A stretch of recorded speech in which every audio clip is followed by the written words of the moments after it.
Hello guys, this is Autosocials and today I'm going to show you how you can backup and restore your WhatsApp messages on Android. It's really easy, so let's not waste any more time and get right into it.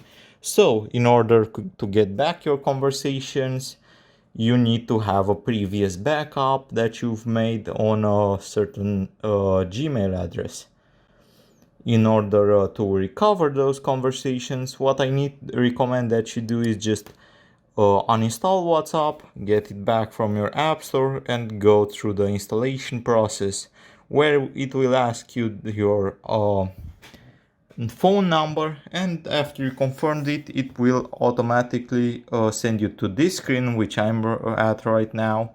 And here it's going to say that in order for WhatsApp to find your previous backups, you need to allow it to access your device's media, phones, files, etc. We're going to allow it, and it should be able to find my previous backup. Now I'm just going to have to wait it out, and then it will give me the option of restoring my conversations. As you can see right here, it found my conversations.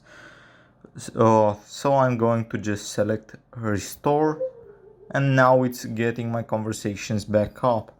So if you installed WhatsApp and you didn't restore your previous conversations, what I recommend that you do is just reinstall the app, and it will give you the option of restoring the conversations that you have. Now it's asking me to add a name, and that's pretty much it. From that point on, after I enter my profile name, I should be able to access my WhatsApp profile.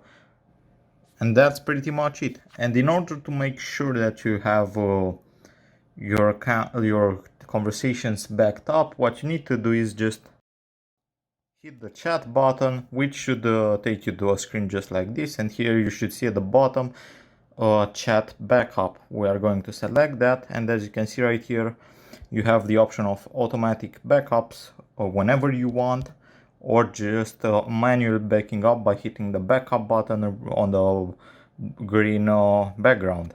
That's pretty much all there is to it, guys. I hope you found this tutorial helpful. I hope you enjoyed it. Don't forget to subscribe to the channel, and see you in the next one.